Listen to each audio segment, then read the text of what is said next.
खेला तमाम हो।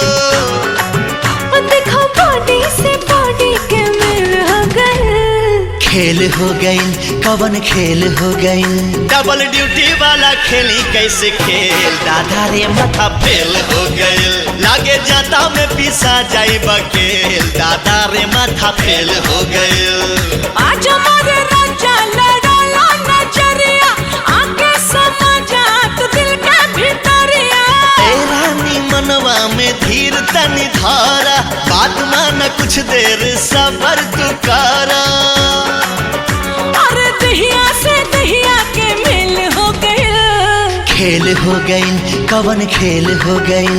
डबल ड्यूटी वाला खेली कैसे खेल, दादा रे माथा फेल हो गइल। लागे जाता में पिसा जाई बकेल, दादा रे माथा फेल हो गइल।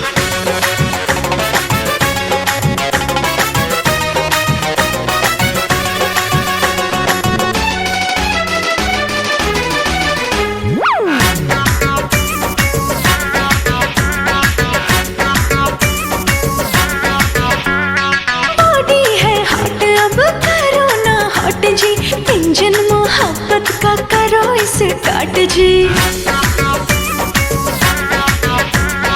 रात बाटे बाकी हो, बात बाटे बाकी, सजिया पे कुल्ही खुर्रफात बाटे बाकी। छनके लचूड़ी खनक जाला कंगना, सुरहो सिंगार खोजे प्यार तो हर सजना।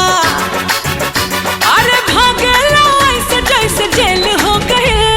खेल हो गइल, कवन खेल हो गइल। डबल ड्यूटी वाला खेली कैसे खेल, दादा रे माथा फेल हो गइल। लागे जाता में पिसा जाई बकेल, दादा रे माथा रे फेल हो गइल।